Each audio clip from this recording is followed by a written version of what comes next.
Perspective Podcast is fuel for your mind and creative grind. Each week, we break down the art of healthy hustling, overcoming the inner critic, and growing your creative business.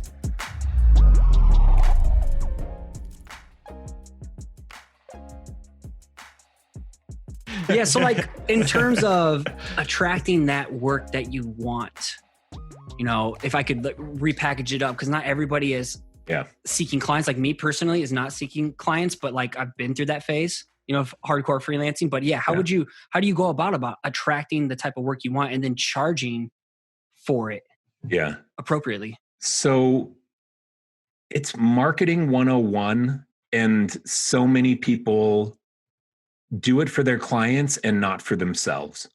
But marketing 101, define your audience, figure out where they are, understand their problems, identify how you can solve their problems, build marketing materials around your solution to their problems, and then go out and find those people and tell them your marketing message.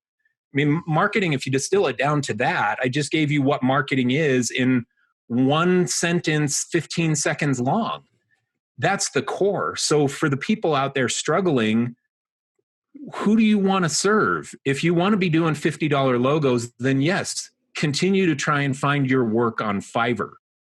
But if you don't want to be doing $50 logos, then create marketing materials that will resonate with people who will spend more money on those things. Now you've got to target bigger brands. You've got to target businesses that are doing $1 million a year in revenue, $10 million a year in revenue. And you have to ask yourself, does my marketing materials, my website, my logo, my personal brand, does it resonate with people who are billing $1 to $10 million a year, $50 million a year, $100 million a year? Who is it that you want? And now create materials that will resonate with those people. And I think that this is where a lot of creatives miss. They're just posting on Instagram, hoping that clients fall from the sky that will pay them more money, instead of intentionally defining the type of customer they want in the right niche with the right solution to that type of customer's problems, and then going out and intentionally building relationships and marketing to those potential clients. It's like Seth Godin calls it hope marketing. Yeah.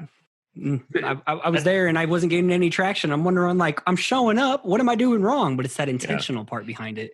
Yeah. Well, you know what's amazing? So that's kind of three main steps, right? Define the audience, figure out where they are, and get marketing materials in front of them in some propensity.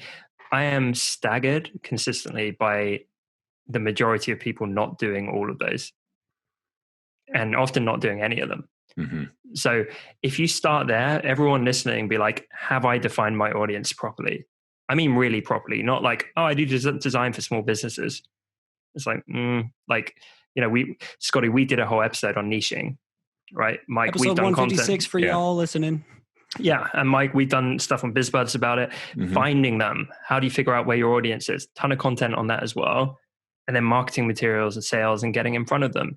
The beauty of the internet right now is there is so much information. Just between our two podcasts, there's a ton of information.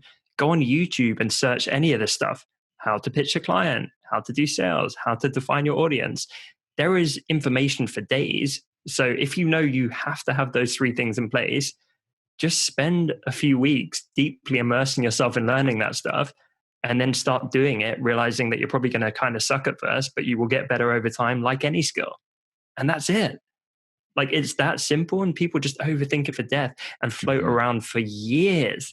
For years, like literally they can be 3.5 years down the line. They still have no idea who they're really serving or how to talk to them or get in front of them. And they haven't made a single sale in 3 years and they're miserable. It's like, just start there. I think it goes to the crux and premise of this whole show of why marketing for creatives is important, whether you're a creative entrepreneur or someone who's a side hustler trying to build that creative business to make that full-time leap down the road. Like, marketing changed everything for me. And before it was hope marketing. So I guess it just shows the importance of where I'm trying to steer the ship for this show, and then why it's so important to like dive into someone like your content, Honest Designers content, the Futures content. You know, that's the keys. You know, people are trying to hand you the keys to the Ferraris. You know, it's on you to go to the water and drink. Exactly. It's all there and it's free. Like, Thanks again for listening. It'd be awesome if you took the time to subscribe to the channel, hit the like button, and let the comment below so we can connect. Again, if you want to catch a shout out as a future listener of the week, make sure you subscribe to the show on iTunes and give it a rating and review.